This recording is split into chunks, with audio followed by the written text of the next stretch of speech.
天赐的光芒。应该承认我生而平常，却不敢沉默的冷场。Break it down, I'm taking over now. Dove it up, that's what I'm all about. 我们注定要穿过一层新的围墙，解锁一道光。我们知道未来还有无限的巨浪挡在我前方，他们都筑成令我登高望远的路，是令我启发我成就我给我的量。最终决定自己命运的走向，握在我手上。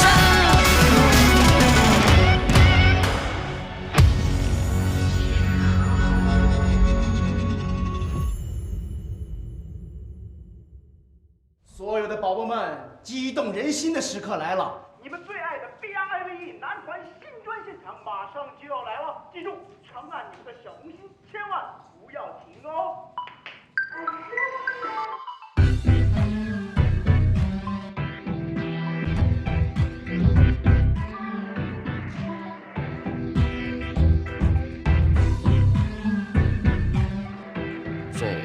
这还是电台？多媒体时代，谁不柔，谁不易啊？哎呀，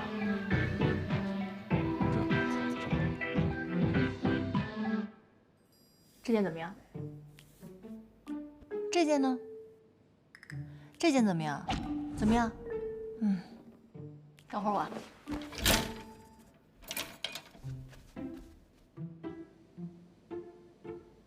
哎呦，这件我不行，我穿不了这种风格的。S， 我不穿裙子。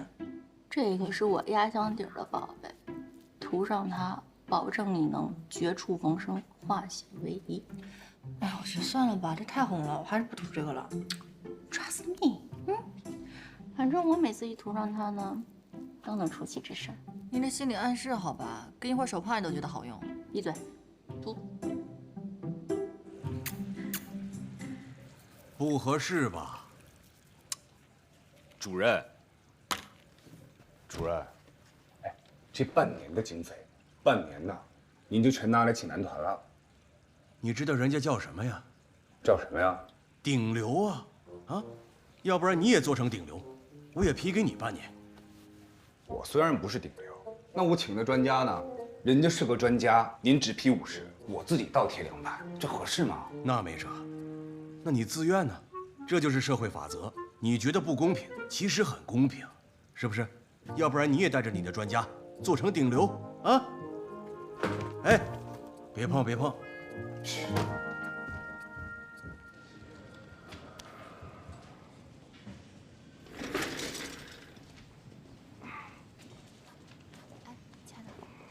帮我看一下报表呗。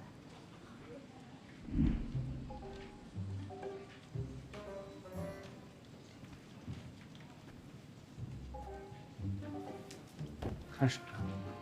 头疼下一期的选题呢。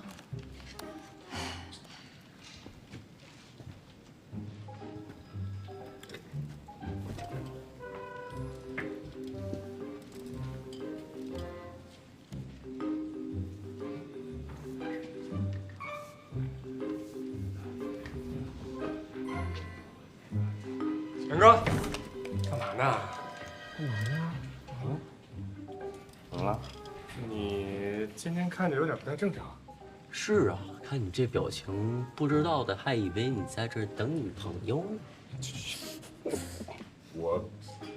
咱们这么不容易找到了一个厉害的心理师，咱们是吧？我这个是全方位的在展现我的诚意。哦，那强哥，我的镜子什么时候可以还给我？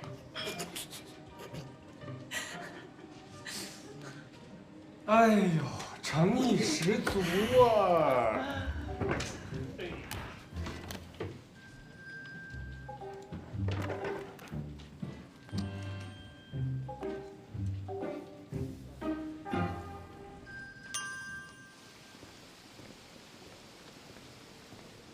您好。你好。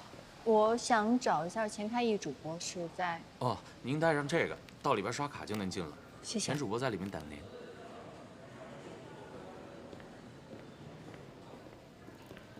哎呦！不好意思啊，没事没事，就我自己不小心，该我说对不起。不好意思。贺老师，您认识我？去年消防局的自杀干预讲座您还记得吗？我接到任务去采访，您是当时的主讲，我还采访过您呢。我突然想起来了，初来乍到，没想到在这儿碰到您。刚才这海报上的人是您吗？哦，对，是我，王卓。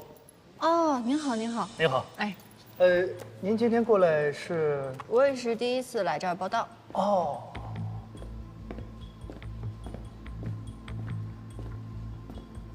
开业。来的正好，给你介绍一下。不用了，这我的人。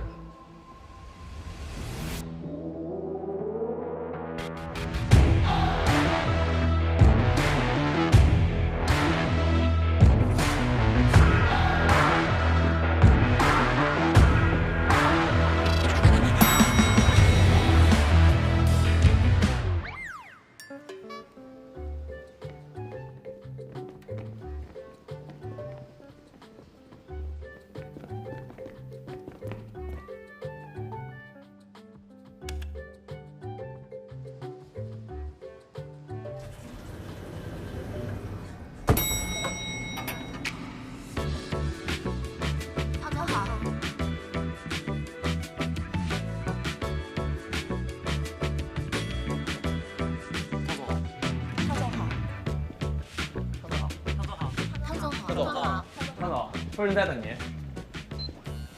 汤总好。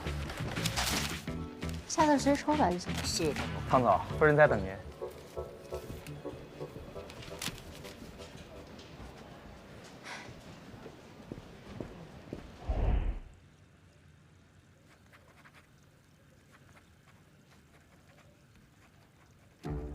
专家。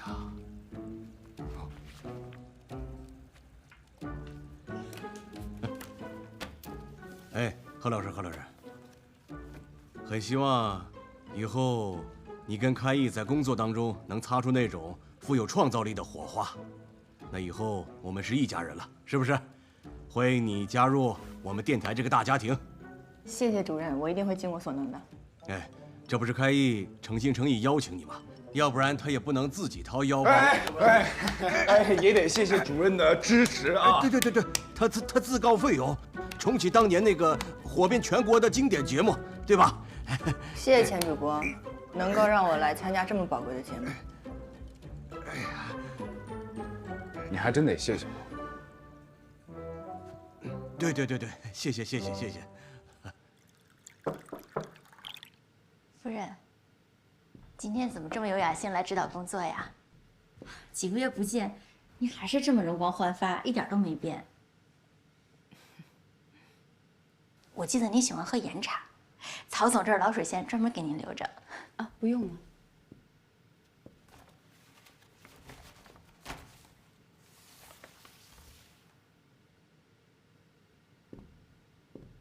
我这个人说话不喜欢绕来绕去。上个星期五，我们家老曹出门参加融资酒会前，我亲手给他挑了这件白衬衫，但是不知道为什么，中途被换了下来，还换上了你给他提前准备好的衬衫。夫人，您误会了。融资酒会那天，舞台的背景幕布是纯白色底，刚好跟曹总的衣服撞色了。到时候拍出来的照片就不够醒目。我作为第一秘书，肯定是有责任和义务全方位的协助曹总树立他的职业形象嘛。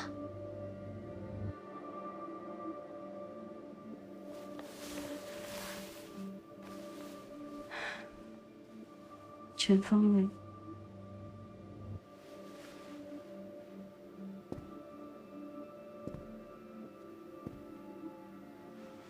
这也是你的义务。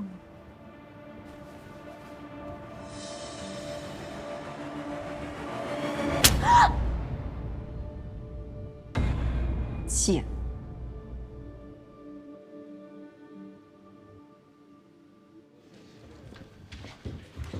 这就是我们平时办公的地方。钱主播好。哎，我来给你介绍一下同事们。欢迎心理专家赫顿正式加入我们的团队。助理韩青，编导东子，你好，编辑小丽，贺老师好。歪彩张淼，熊俏，我们的制片人，节目的运营和外宣的赞助都是他负责。你好，那天晚上见过的。我记得白天看到你更漂亮了。哪有？是你嘴甜吧？欢迎加入我们。谢谢。那我带你去直播间看看。好。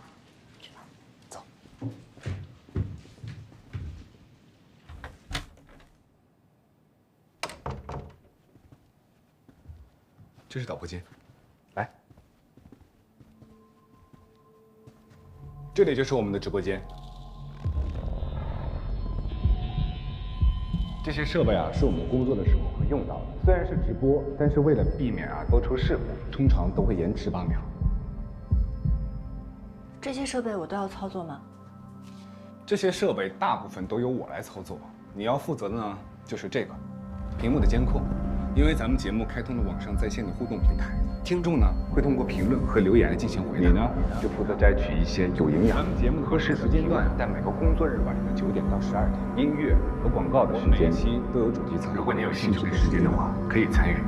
但是在谈话类的节目，靠的还是临场发挥。理论上呢是什么都能说，就跟聊天一样，这点难不到你。我明白了。那我们直接来试一试吧，也可以有一个直观的体验。来。好，先戴上耳机，啊，谢谢。我跟你说一下，这个麦啊，保持2拳的距离，避免喷麦。哦，好，这样可以吗？差不多。紧张吗？别紧张，一会儿开场音乐放完啊，做一个简单的自我介绍，然后我们就可以直奔主题。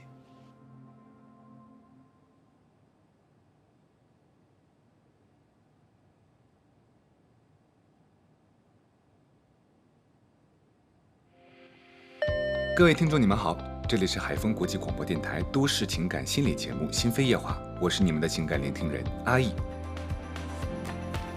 别愣神儿啊，我说完之后就是你了。哦，我是你们的情感聆听人阿易。我是幸福谈话者赫顿。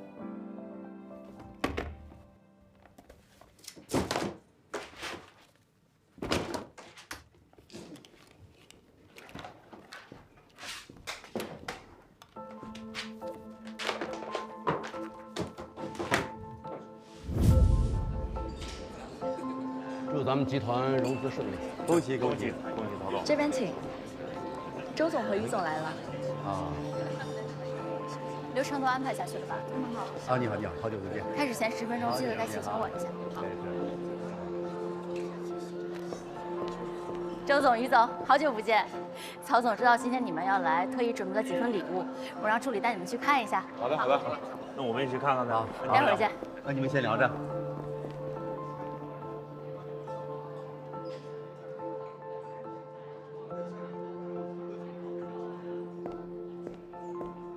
曹总，北京版是白色的，您这白衬衫有点撞色，咱们去换一件吧。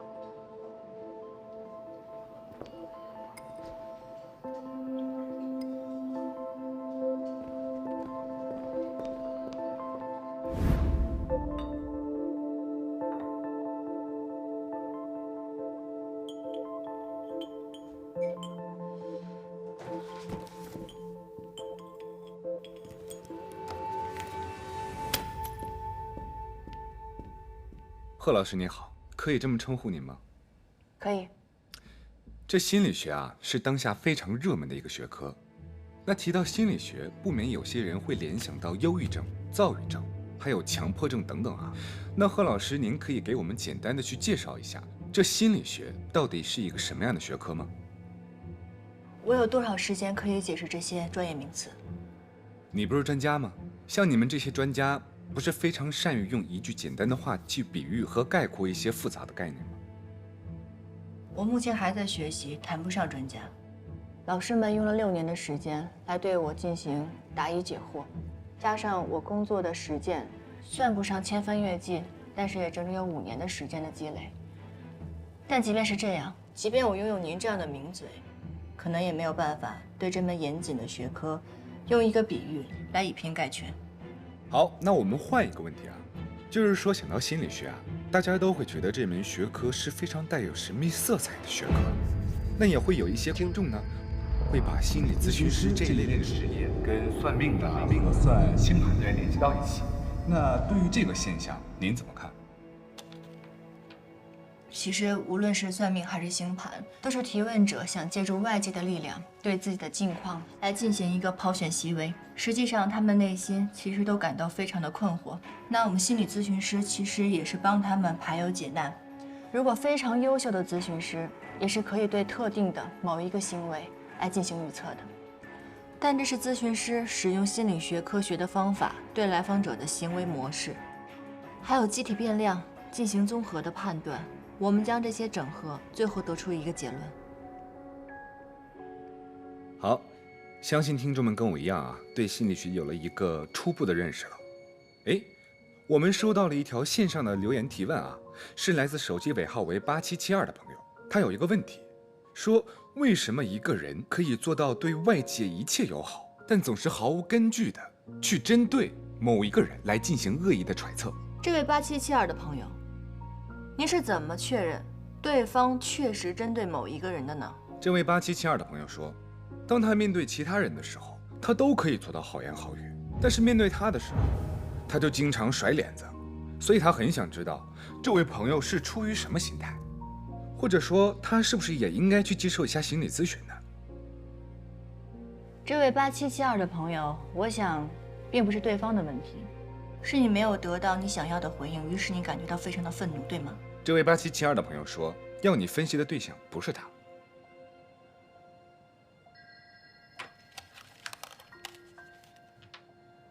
这位8772的朋友，通常来说，心理咨询师只接受本人的咨询，任何人不能代替。当然，如果你觉得非常的愤怒，你没有办法排解，甚至影响到你正常生活，那我觉得应该咨询的人是你自己。何老师，何老师，何端，何端，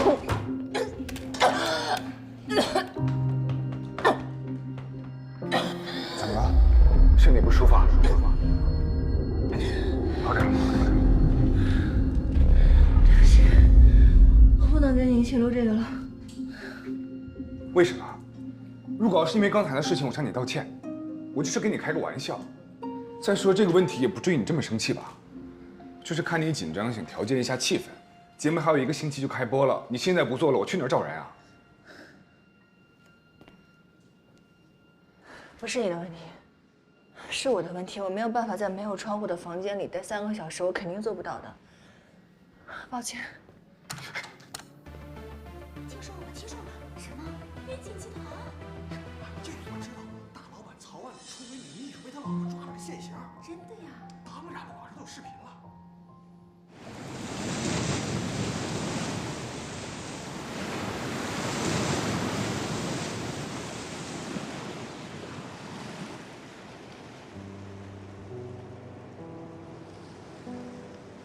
喂，妈。你说什么呀？好好的工作，你怎么就给搞黄了呢？现在网上传的到处都是，以后还有哪家公司敢用你啊？哎呀，真是作孽！妈，咱现在能不提这事儿吗？烦着呢。你还烦？你有什么好烦的呀？啊，好好的工作，你非要搞七搞八的干什么啦？妈，你放心，就算你女儿我饿死，也少不了你的，好吗？行，这是你说的啊，挂了。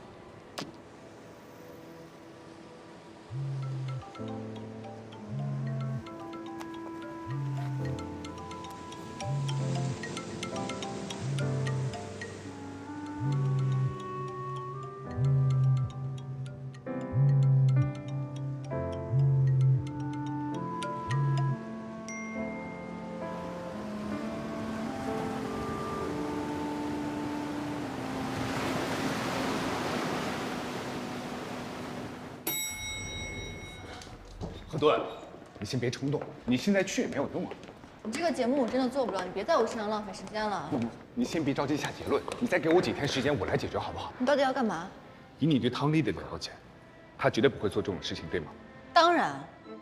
我认识常传梅，严格意义上来说呢，也不算认识，就是我在时间访谈的时候给她做过专访。常春梅可不是普通的贵妇人，她曾是云锦集团的2把手，现在的云锦集团是她陪着曹万里拼了几10年才拼回来的，直到去年才隐退。你的意思是说？我的意思是，如果丽丽不是这样的人，不是，我当然相信丽丽不是这样的人。如果她没做这个事情，那像常春梅这种叱咤风云的女强人，她会失察错杀吗？还是说，她根本不在意真相是什么？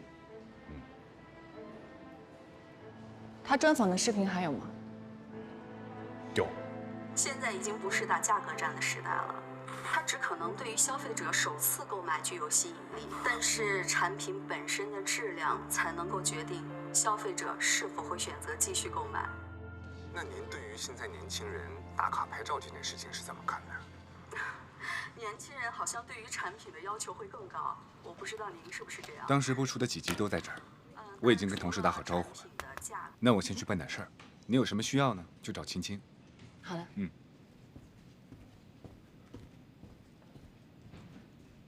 比如说，同样的2家咖啡厅，其实我也在不断的适应时代的潮流。敲钟上市，我们不准备上市，那不知道也不需要上市。有没有这样的计划？我们不准备上市，也不需要上市。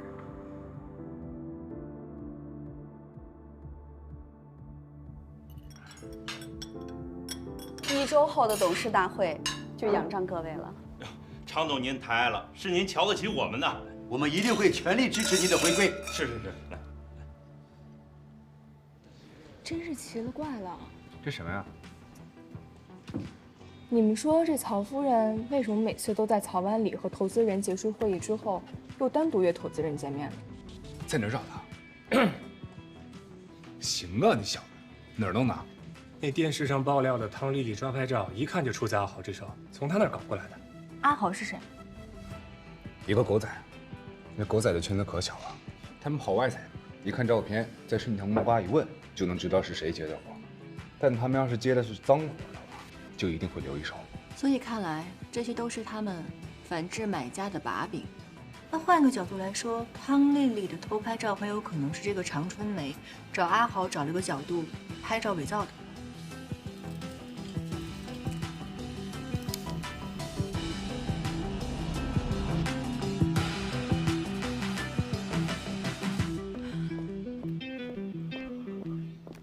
常总，您认识汤丽丽吗？你是谁啊？汤丽丽派你来的，转告她别白费心思了，做过什么事情，别死心知肚明。汤丽丽是什么样的人，我很清楚。她在职场当中什么样，我相信您比我更清楚。如果她真的能做出那种事情，我相信您不会把她留到今天，除非她的离开对您来说是有利用价值，比如破坏曹万里的融资计划，阻碍上市。我警告你，别再胡说八道，再跟着我，小心我报警。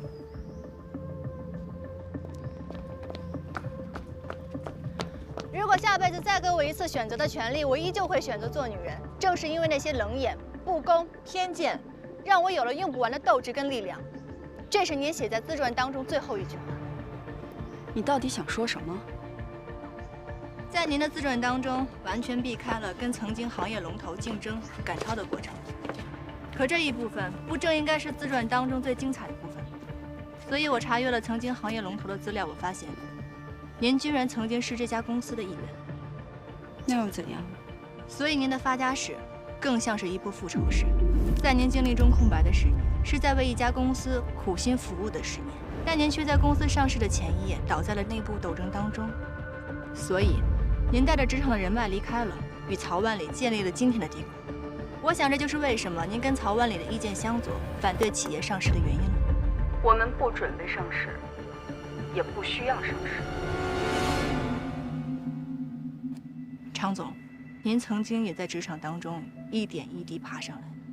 我想您非常清楚，一个女孩子在职场中要受多少委屈，遭受多少心酸。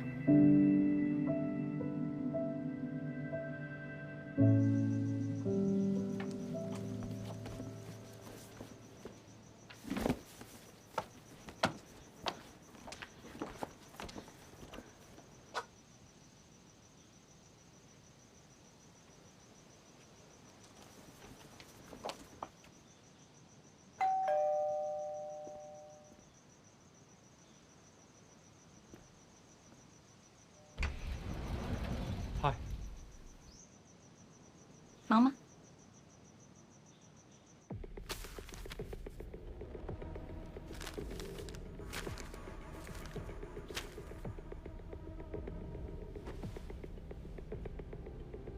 你查我？唐总，咱现在走吗？等会儿。叶家辉，29岁，本科和研究生毕业于京北大学临床医学专业。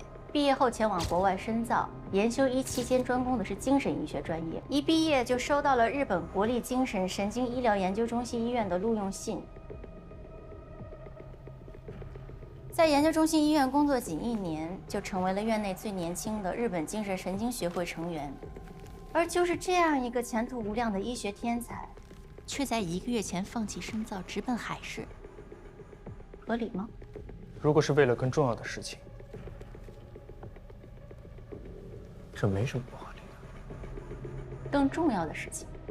什么更重要的事情？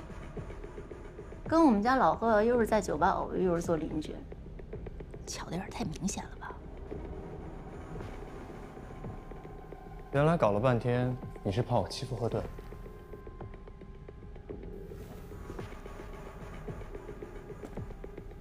我警告你，你要是敢对我们家老贺打什么歪主意，我汤丽丽第一个不放过你。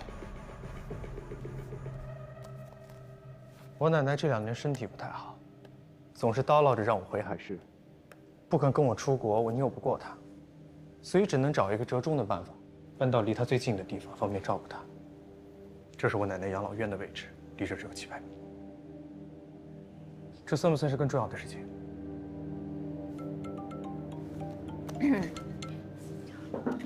喂，小兰。丽丽姐，你看微博了吗？白天的新闻全撤了，说是照片来源不实。全撤了。汤丽丽，汤丽丽，你怎么回事啊？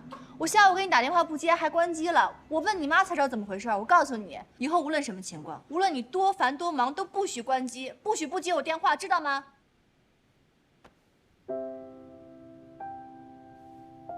这是干嘛呀？怎么了？谢谢你了，贺。啥乖啊？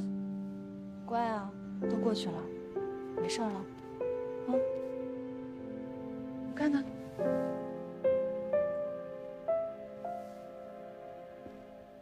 你怎么在这儿？那个我们家水阀坏了，我就找他过来帮忙看一下。哦，你们晚上都没吃饭吧？我给你们做饭吃。你还会做饭？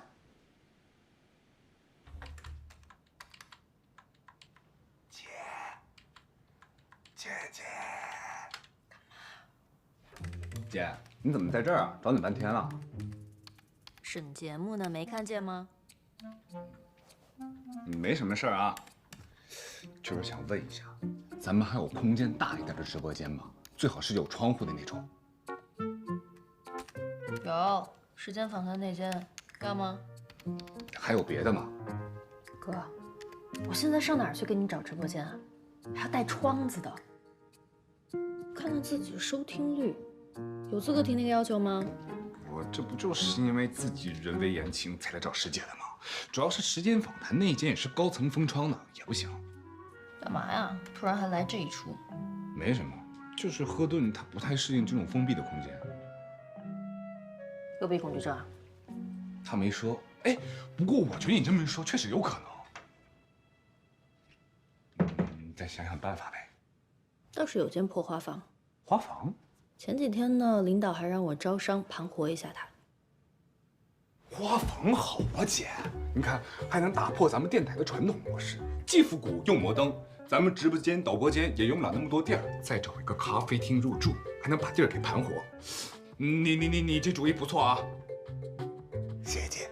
谢什么？我答应了吗？周五节目开播，赶过去。得嘞，师姐出手，啥都有。最后一道菜，寿司。谢谢家辉，这也太辛苦了。庆祝我们成为邻居的第一顿饭，不辛苦。会做饭的男人在我这儿会加10分的，那我就帮你把这10分借老贺账上吧。哦，丽丽这个人就爱开玩笑，你别介意啊。她这个人脾气又急又直的。看出来了，着急你的人生大事。懂我哎。哎，老贺，你别说，明天我一不上班，心里还挺放松的。没看出来啊，你不太像能放松的样子。丽丽为云锦付出了很多，说放松是真的，说放不下也是真的。其实我很清楚，我就是曹总和曹夫人利益斗争的牺牲品。但是我在云锦这2年，曹总很器重我，虽然我的简历并不漂亮，但是他给了我很多机会。所以企业的发展需要一个牺牲品，这事儿我认了。虽然曹夫人撤了新闻，但忠诚以待的曹万里明知道你是被冤枉的，却一句话也不帮你说。你打算就这么算了？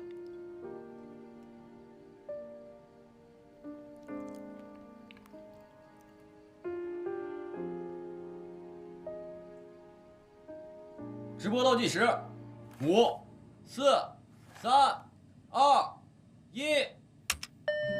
各位亲爱的听众朋友，大家好，这里是海丰国际广播电台，您正在收听的是今天的情感驿站，我是你们的主播钱开义。谈到女生们的友情啊，尤其是女生们口中说的闺蜜，在当今的社会呢，它似乎成为带有一些讽刺色彩的贬义词。什么闺蜜抢男友，闺蜜借钱不还，闺蜜 P 照片只 P 自己等等，甚至还有网友调侃道，说女生的友情特别像塑料花，特别假，但是永不凋谢。所以女孩子们的情感真的这么不堪一击吗？当然不是。女孩子们呢有塑料姐妹花，男人们也有塑料兄弟情，所以塑料呢是不分男女，分的是真心与人品。这里有一个 ID 叫爱吃麻辣烫的朋友，他说真正的好朋友不是杯弓交错的恭维，而是患难相知的胆魄。我很好奇你们两个是怎么认识的？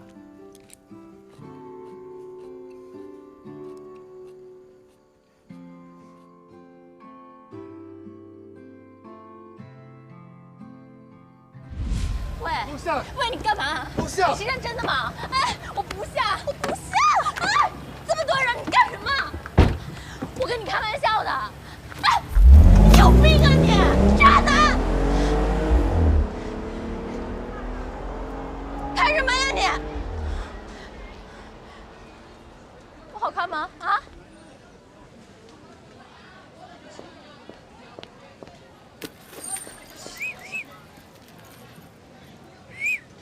老板，2瓶酒。好嘞，来2瓶啤酒。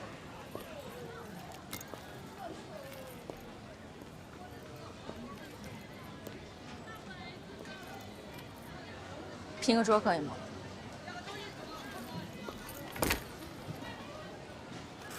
谢谢啊。那俩女的长得不错啊，在这喝酒。一会儿还你。要不聊聊啊？你想什么呢，大哥？人家能看上你呢？我说咱试一试呗。哎，咱就整文的，过去搭搭讪，啊，是吧？你看这女的真够轻佻，是不是？帮她把妹甩了呗。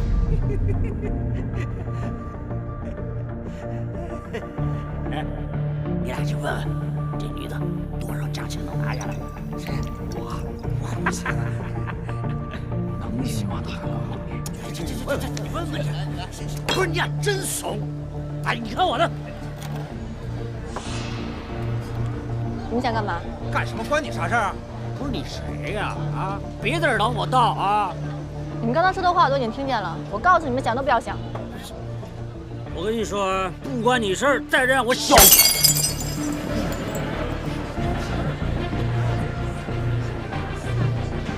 给你10秒，滚！欺负女孩要不要脸啊你？再不走的话我报警了，要不想进局子赶紧走。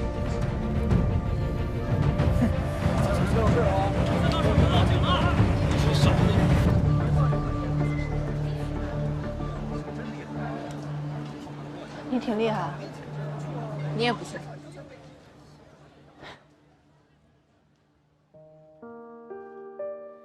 真正的好朋友，是落寞的时候挺身而出，是真心给予彼此最强烈的喝彩，不嫉妒对方成为更好的自己，是看穿了彼此的脆弱与不堪，却依然愿意用力的去拥抱对方，是千千万万来了又走的人里，我最懂你的感受。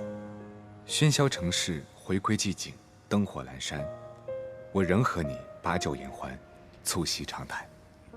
谢谢啊。嗯，谢谢。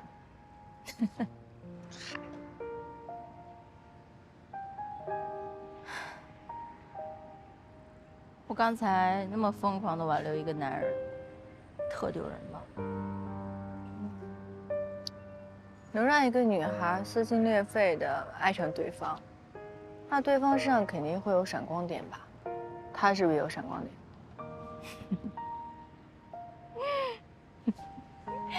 有啊，有钱啊！我就是喜欢他有钱啊。虚荣吧。每个人的深层需求是由他内心深处的空缺决定的，可以理解。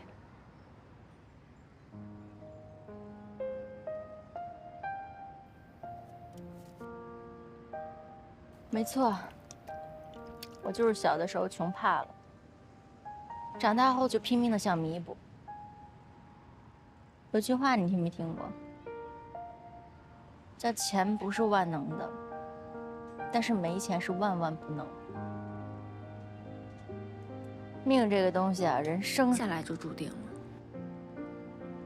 一个人一个活法，我这辈子估计也就这样了，没办法。有办法。我是说有办法能让你好起来。给你2个选择：一，让我成为你的心理咨询师；2，让我成为你的好朋友。选2。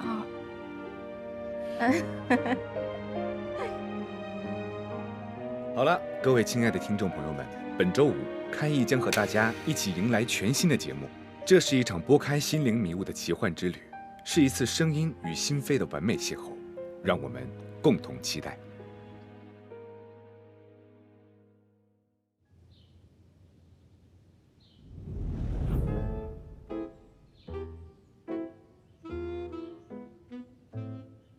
好家伙！哇！哎呦！哎呦！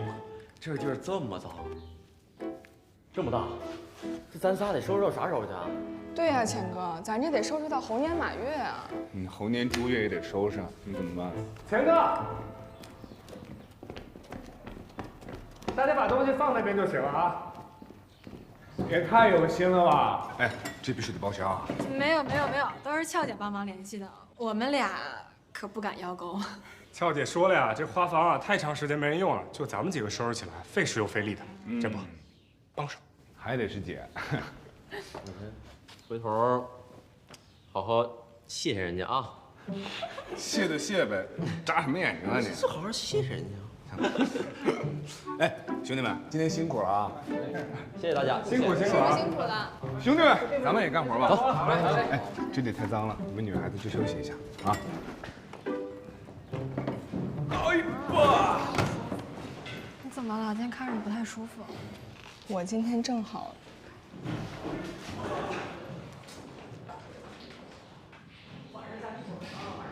你看，这美柚提醒的还挺准时的呢。这么好用，回去我也下一个。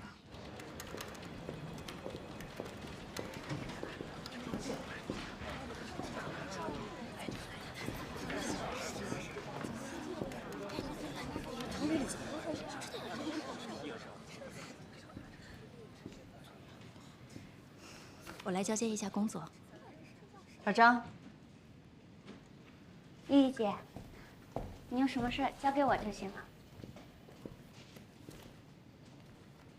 这个 U 盘里呢是曹总所有的喜好清单，能吃什么，不能吃什么，喜欢哪家餐厅，哪个主厨，酒店入住的要求清单，哪个城市，哪个酒店，房间楼层、方位格局这些衣食住行，还有就是关于一些重要客户的应酬准备，全在里面了。好，我知道，丽丽姐。哦，对了，小张，我还要再跟你说一下一些关于外联的注意事项。梦姐，你咖啡凉了，我再给你续一杯。现在的实习生比我们那会儿勤快多了啊。新人也得看谁来带了。梦姐，你的咖啡。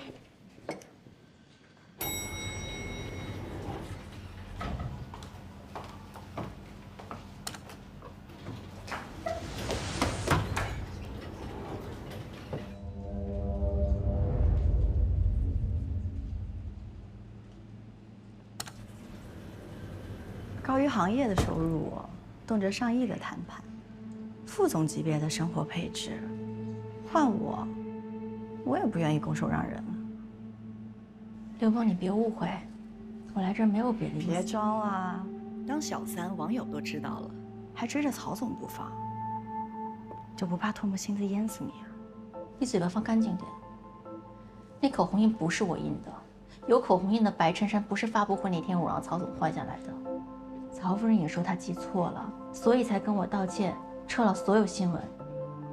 不可能啊，就是那件啊，照片上都有啊。说是有2件白衬衫，那口红印之前就在了。算了，不重要了。这里没有2件啊。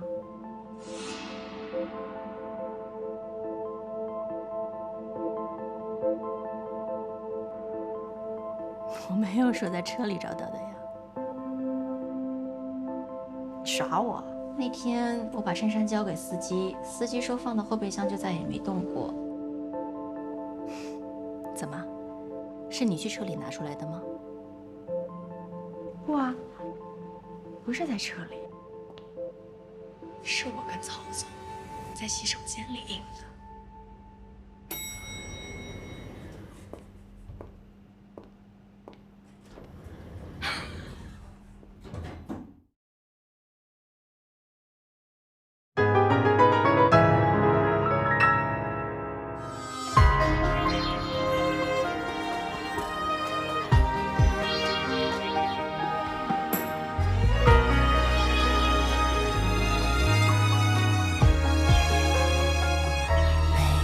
晨曦绽放出一朵花语，这里有你与咖啡的香气。无论是阴霾转雨，还是天气忽然放晴，我都想和你在一起。阵雨轻轻地、远远地飘出了天际，也带走我蓝色和多云的回忆。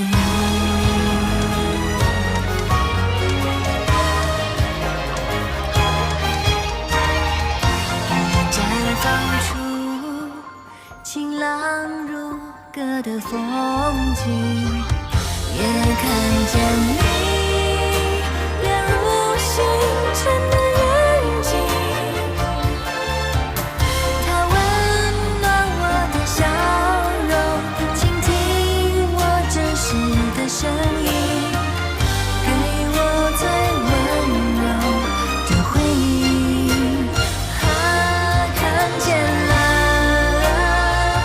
美丽的爱情，之间来临，牵你的手，我能感受到你的心。牵你的手，我